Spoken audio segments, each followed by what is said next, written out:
With you over. I shall stop that as well. And tell us more about the Mesokemic version. Yeah. Thank you, and thank you for this wonderful organization of the conference. And yeah, I have to apologize in the first place.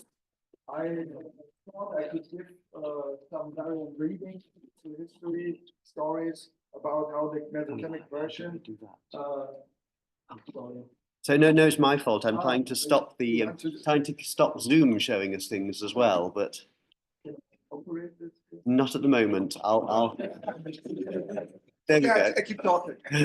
So that's turned out to be by far too optimistic because what's on the one hand exciting that we are practically textual archaeologists with the Coptic versions, because we are always taken back to the field of reconstructing the manuscript. And you will see easily that this is the case also with the Mesokemic version here. And our tasks within the GALaCSy project, and most of the work did fantastically someone from Harvard and Julian Velez. Of course, the Semitic version is well known, it's an honor, but some of the most important manuscripts, like the Dublin manuscript in our and the IMTF numbering, SA4, was unknown to Horner.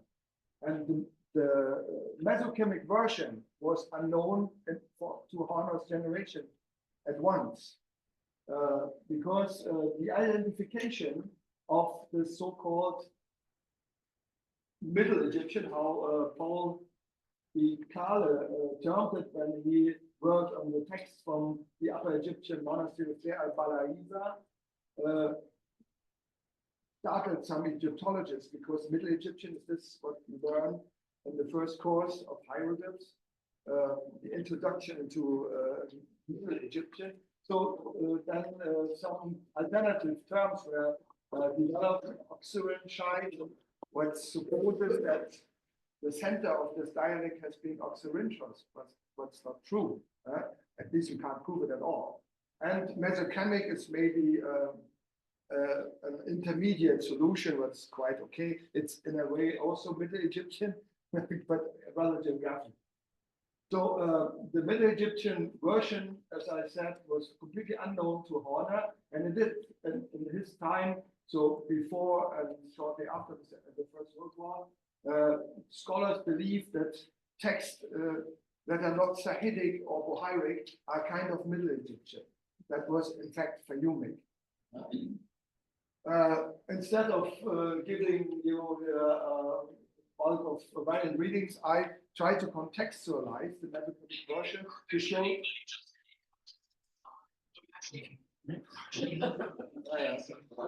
These are the problems of the modern world.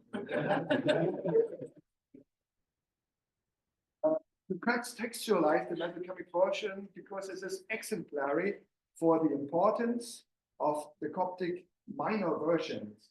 So we always talk about Sahidic. We have one fantastic complete manuscripts in Sahidic, but as you will see, these minor versions go back to the 4th century and are just excitingly showing also opening windows into the Greek transmission that we haven't recorded yet. So this is more or less the geographical region. We have to suppose the literary dialect. I always have discussions with Egyptologists and linguists. I'm an Egyptologist myself, and they sometimes write even, not only talk about that this was spoken. We have, of course, no idea what was spoken there.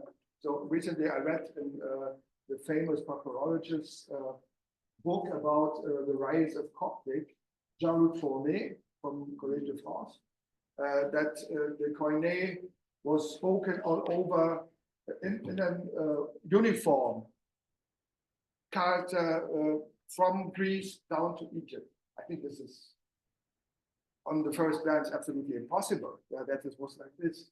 And this, what we talk about, so for literary language, we have some interference between Fayumic and Middle Egyptian. There are the dialectal specialist, Rudolf Casser, designed then other letters for them. So he thought it is very intelligent. If it is not M, Mesokemic, and it's not Fayumic, I turn it and it's a W. So this is one of these intermediate dialects, and we have also we. It's not Fayumic, not Middle Egyptian. So the whole region, of course, we know it from Ptolemaic times. The Fayum oasis was densely populated. We have great masses of Greek documentary texts from there, and also monasteries everywhere. So I show this because the only location what is more or less secured for a manuscript find is Al-Mudir. It's still not very close to Oxyrhynchos, by the way.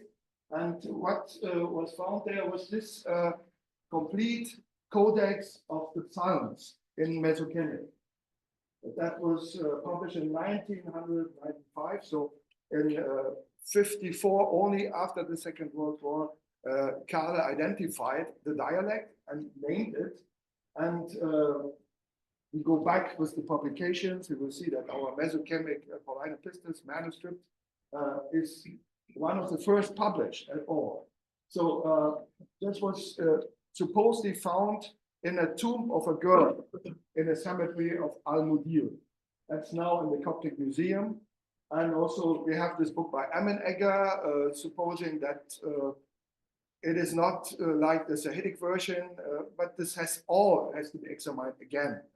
What it's really about is this Psalter version. And we work together with, of course, the Greek Psalter project in Göttingen, and we will do this together with the Greek tradition and the Mesokemic or Hierarch, etc. This is still an open question how the textual history went. Then, probably known to all of you, the famous Codex Scheide in the Morgan Library and Museum today, the Gospel of Matthew. So these are really high quality manuscripts, very small manuscripts too. And according to Wolf-Peter Funk, who investigated especially the language of these, and of course the Schenker who published these, this is a highly standardized dialect version of Mesokemic. This is important because we will see that the papyri is a bit different. And of course, Codex GALaCSy, also in the Morgan Library Museum in New York, with the Acts of the Apostles, published by Schenker in 91. And interesting is also that in the page down of the book cover, there has been found a passage of the 4 kingdom books. So some scribe in Mesokemic wrote on a book of the kingdoms and made mistakes, and they reused, or he himself reused, his failed trial to stuff the book cover of the Codex GALaCSy. And also here, down here, Hans-Martin Schenker has tried a very long time to identify the source of this Greek text. It's actually pseudo-Isocrates Demonicum and Polois Men or Demonike. And down here, this is the famous, as a pen trial known from other manuscripts from the Anthologia Graeca, the whole Greek alphabet. So this is the only sign that at least the 4 kingdoms existed in Mesokemic. Now we come, of course, to the older manuscripts. So all these texts of later manuscripts, wonderful codex manuscripts, show, as I said, a very standardized version of the language and the textual transmission. But now you all know the long discussion about the Codex Skyrian 2650 with the Gospel of Matthew. There have been lengths. I don't know if this goes on. What a particular version this Gospel of Matthew on papyrus is. So we try to contextualize this. This has been published in 2001. by Hans Martin Schenker. He unfortunately died 1 year later, or even not 1 year later. And this is a different language of Mesokemic still, but it's not so standardized as the other later books we have seen.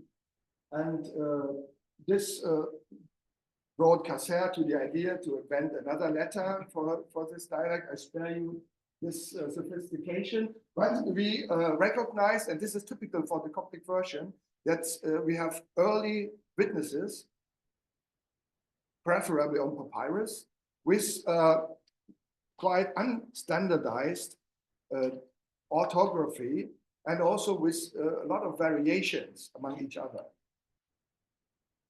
So this is something still unpublished. We are working on this. This will also be published in the virtual manuscript room. This is a leaf, a papyrus leaf in the Yale collection. And it has Isaiah 26:19 to 27:11. And only for showing again what is one of our big problems if you try to reconstruct manuscripts and to find manuscripts. This is the notorious Frida Nussberger, who was involved in the acquisition of the Yale library. So they bought it from her. And there are other cases that come to your mind immediately, where she was the Charcos Codex. This was her husband. And they were so kind to send me the acquisition record here from the 1970s. So, but this is not all. Also, Hans Martin Schenker was able to transcribe some pages. These are 14 fragmentary pages of another papyrus manuscript of Isaiah. The dialect form is Mesokemic, but it's not the same orthography standards like in the other Yale leaves. So we see even one book, they look very alike. This is not the same system of writing. And also I investigated all these fragments, and it is clearly a different version from Sahidic. So sometimes it looks like it is closer to Bohairic, or the other way around, Bohairic closer to Mesokemic. But this is the first layer of discovery. But it is safe that probably this is independent from Sahidic. Like you know, Acmimic is completely dependent on Sahidic. Yeah, this has been offered to Mr. Skurian in 1999. I can maybe say this here. The dealer is the famous, notorious Simon Yan, Serop Simon Yan, an Egyptian of Armenian background, and he is now in custody in France for several years. He has been arrested. I have no idea where these leaves are. This is the only thing we can do to have the photograph. And the interesting thing, what I wanted to tell you is the Mesokemic version seemed to be, until the 1990s, according to the publications by Hans Martin Schenker, a very uniform, wonderful, standardized language, a version of its own. That's still the question. But if you discover older papyrus manuscripts, the picture changes significantly. And this is our wonderful, probably one of the most important and oldest manuscripts of the Pauline Epistles in Coptic, the Mesokemic version. But this is the state in which it is today. So, and Julien already transcribed as far as possible. I have tried over 2 or 3 years to find the responsible person at the Laboratorio Papyrologico in Milano to even ask for images. That was not easy. But our colleague Daniela Colomo is now responsible, and he keeps sending me images, but we don't have them completely yet. So we have to wait. And it's already in the VMR, it's transcribed, but I have to revise it. and the manuscript reconstruction goes on, of course. And you can see there are some straps, and you have to somehow reconstruct the pages again.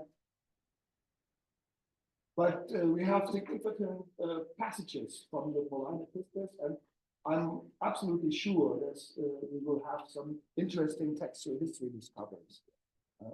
So I would suppose from scratch, according to our experiences with the Old Testament, what we are basically working on and getting in, that also the New Testament, as the discussion on the Skurian Matthew shows, that also the New Testament, Pauline Epistles, will give us all kinds of interesting variation. Yeah, this is when we are lucky, we have already the color images. There are some more or less intact pages, but this is rather the exception.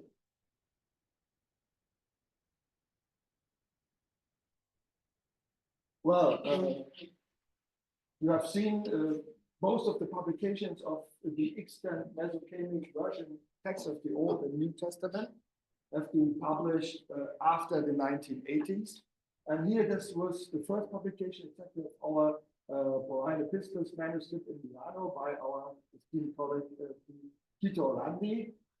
And already in the Editio print caps, there were some corrections and rectifications and other things. And you see there are also some German words. So the interesting thing is that Orlandi published the text, and the late Father Quecke wrote in German. So it's very interesting. The Il Dialetto, and then it starts unsere Handschrift. So some people thought that Orlandi just had the idea to write German. This is by Hans Quecke, who described the dialect.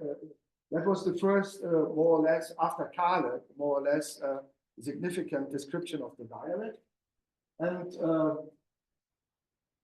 what Orlandi wrote about La Versione has been criticized by Schenke and Wolf-Peter Funk much later. And the images in the Editio Princeps are very far from splendid, I would say. And we hope with the new color images, high resolution, which is going to do more. But Hans Martin Schenke's annotations to the publication have been published by Wolf-Peter Funk in 1993. And there's a significant number of new readings, corrections, additions. So we have to take all this again to come to a new edition of the Pauline. Just briefly, I also communicated this in our colloquium last year in Göttingen. The only thing we can tell already now is that the sequence of the letters changes from here after ephesians. The Mesokemic, we don't know, maybe there's something else extant in the fragment. This is our best manuscript, the Dublin manuscript. And for some reason, they changed the sequence of the letters. This can go to the specialists of the New Testament and what the reason for this, if there are other examples of this kind. So only some glimpses of the new discoveries to show you and prove how exciting the text archaeology with the Coptic versions is. Just last week, my colleague from the Turin Museum, Susanne Töpfer, sent us some fragments from the collection in the Museo Egizio, and she didn't know what to do with this. They have no inventory numbers. Nobody identified this. And the most beautiful scrap among these showed here Timotheus. That was Timotheon. And as we here see, for those who know, so on the first glance, you would say, nah, what is it? It's probably Sahidic, an older manuscript. but here T. Irini, I pronounce it in Greek how it was. It's actually Bohairic, or a form of Bohairic. So the exciting story starts again. You come across one scrap and a completely new picture reveals itself. And only to show you the relevance of the Fayumic version. So the Fayumic version is literally growing. Yeah, we have so many fragments, and there was no. We had an endless procedure with the Morgan library to get the images. We paid them already in 22, and I'm still waiting for the images.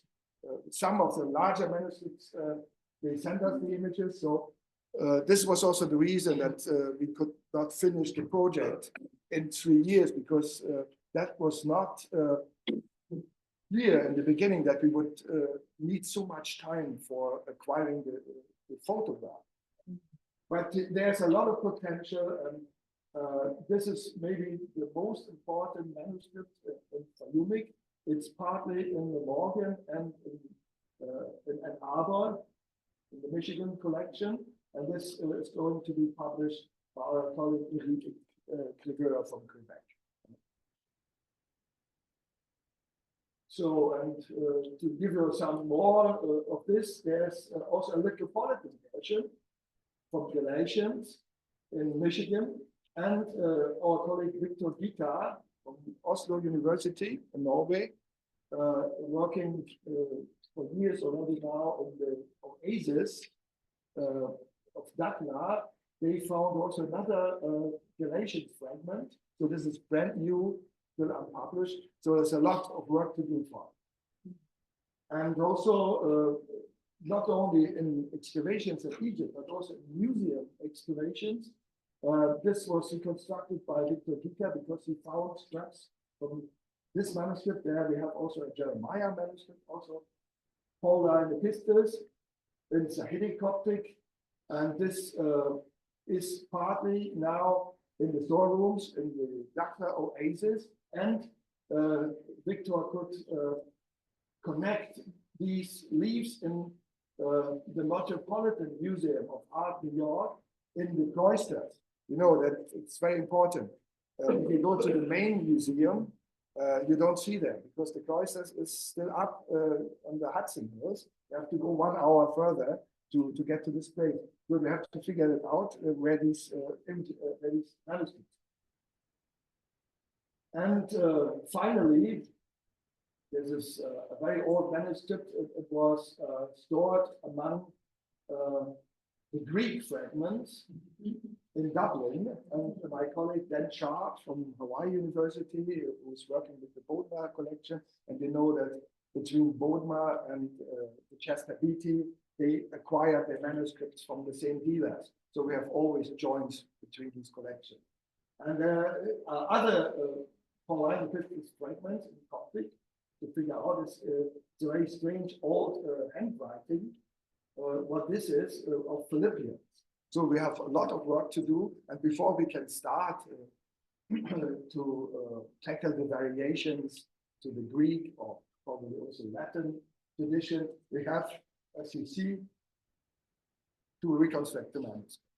So this we will of course do, and as another Old Testament scholar, I have to say the Pauline Epistles are absolutely fascinating because we have such a broad attestation, and it is clear that already in the 4th century, the Pauline Epistles, the Gospel of John, and the Psalter was in the Coptic communities very, very important.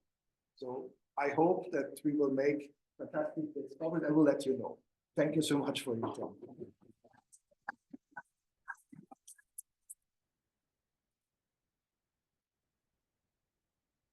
Thank you, Frank. Well, we do have time for questions, observations, further clarification of any sort.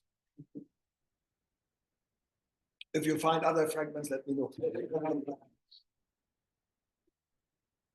So is there scope? I mean, you showed us lots of different websites where these images are digitized. Is there scope for bringing these images into to the VMR together to make the Coptic Yeah, VMR the place to look? we already did, or we Photoshop sometimes these things together if we have the permission by the collections to publicly to making them publicly available. Yeah, and yeah, it is unavoidable because the VMR is based on a page format, and if you have such fragments, we try to reconstruct the page as much as possible. And this, of course, with the permission of the collection. Yeah. But sometimes we have cases, you only have to look into our Old Testament VMR of Göttingen. Sometimes we have scraps from different collections. So then you have a page reconstructed of fragments from 3 or 4 collections sometimes. This is the puzzling work here.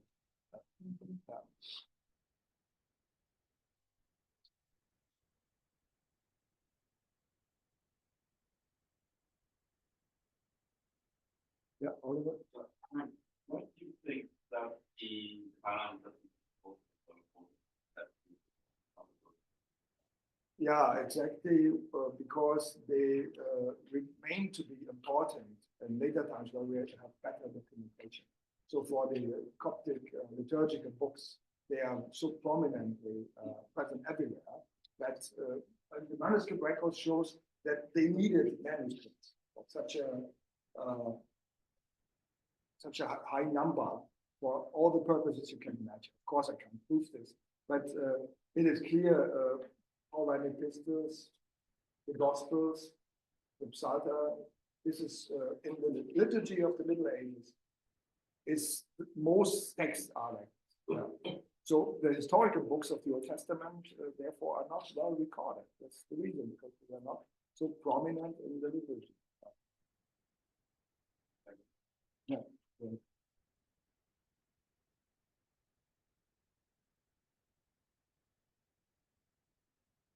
Well, I think at that point we thank you again, and Yeah, we thank went you. our Thursday.